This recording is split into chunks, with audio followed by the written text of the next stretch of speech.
Price the Lord, hallelujah. യേശുവിൽ ഏറ്റവും പ്രിയമുള്ള സഹോദരി സഹോദരന്മാരെ, എല്ലാവർക്കും സുഖമെന്ന് വിചാരിക്കുന്നു, വിശ്വസിക്കുന്നു. പ്രത്യേകിച്ച് നിങ്ങളെല്ലാം അച്ഛൻ ഓർക്കാറുണ്ട്, പ്രാർത്ഥിക്കാറുണ്ട്. പ്രത്യേകിച്ച് ഓർക്കുക, ഈ ശുശ്രൂഷ പങ്കെടുക്കുന്ന മക്കളെ ദൈവം പ്രത്യേകം അനുഗ്രഹിക്കട്ടെ എന്ന് പ്രാർത്ഥിക്കുന്നു. ഒപ്പം നിങ്ങൾ ഈ വചനജ്വാല ശുശ്രൂഷ മറ്റു മക്കളുമായി പങ്കുവയ്ക്കുമ്പോൾ, അതുപോലെ ഈ ശുശ്രൂഷ ഷെയർ ചെയ്യുമ്പോഴൊക്കെ നിങ്ങളെ കർത്താവ് അനുഗ്രഹിക്കും കേട്ടോ. എന്താ കാര്യം? നിങ്ങൾ ഈശോയുടെ ശുശ്രൂഷ പങ്കാളികളാകുക. Praise the Lord, hallelujah. ഇന്ന് നാം ധ്യാനിക്കുന്നത്, ദൈവമായ കർത്താവ് മോശയോട് പറഞ്ഞു. ലേവ്യരുടെ പുസ്തകം 19-ാം അധ്യായം 2-ാം വാക്യം, നിങ്ങൾ പരിശുദ്ധരായിരിക്കുവിൻ, എന്തെന്നാൽ നിങ്ങളുടെ ദൈവമായ കർത്താവായ ഞാൻ പരിശുദ്ധനാണ്. ദൈവം പറയാണ്, മോശയോട് പറയാ, ഞാൻ എങ്ങനെ പരിശുദ്ധനാണോ അതുപോലെ നിങ്ങളും പരിശുദ്ധരാകണം. ഇത് മോശയോട് പറയാൻ കാര്യമുണ്ട്. എന്നെ തന്നെ വിശുദ്ധീകരിച്ചില്ലെങ്കിൽ തമ്പുരാൻ എന്നിൽ പ്രവർത്തിക്കില്ല. ദൈവമായ കർത്താവ് എന്നിൽ പ്രവർത്തിക്കണമെങ്കിൽ, ഞാൻ ആഗ്രഹിക്കുന്ന പോലെ ദൈവം എനിക്ക് വേണ്ടി ചെയ്തു തരണമെങ്കിൽ, നമ്മൾ നടക്കണമെങ്കിൽ ഒരു കണ്ടീഷൻ എന്ന് പറയുന്നത് വിശുദ്ധീകരിക്കണം. വീണ്ടും ആ വചനം പറയുന്നുണ്ട്, പൗലോസ്ലീഹ കൊരിന്തോസ്കാർക്ക് എഴുതിയ 1-ാം ലേഖനം 6-ാം അധ്യായം 11-ാം വാക്യത്തിൽ പറയാ, അവിടെയാണ് പ്രത്യേകത. നീ വിശുദ്ധീകരിക്കാൻ ആഗ്രഹിച്ചാൽ പോലും തീർച്ചയായിട്ടും വിശുദ്ധീകരിച്ച കർത്താവ് അനുഗ്രഹിക്കും നമ്മെ. പക്ഷെ ഈ വിശുദ്ധീകരണം എന്ന് പറയുന്നത് ദൈവത്തിന്റെ ദാനമാണെന്നും ദൈവത്തിന്റെ കൃപയാണെന്നും പറയാം. അപ്പോൾ വിശുദ്ധീകരിച്ച കർത്താവിനെ അനുഗ്രഹിക്കും. നമുക്ക് വിശുദ്ധീകരിക്കാൻ വേണ്ടി പ്രാർത്ഥിക്കാം.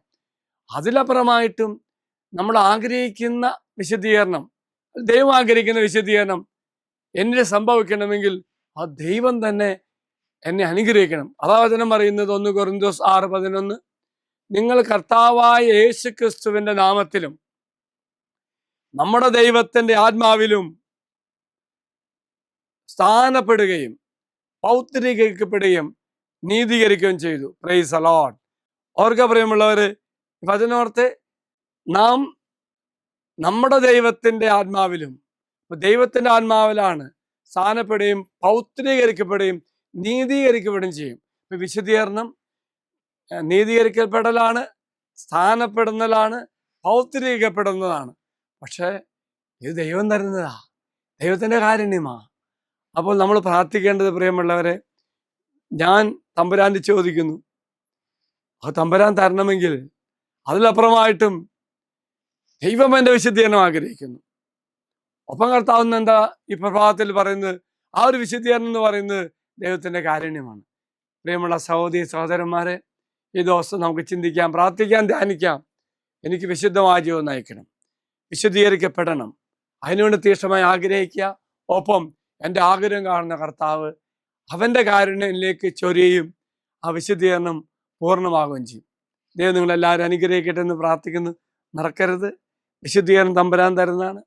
അങ്ങനെ വിശുദ്ധീകരിക്കപ്പെടുമ്പോൾ ദൈവം എന്നോട് കരുണ കാണിച്ചുകൊണ്ട് ഞാൻ വിശുദ്ധീകരിക്കപ്പെടുമ്പോൾ തമ്പുരാൻ എന്നെ അനുഗ്രഹിക്കും.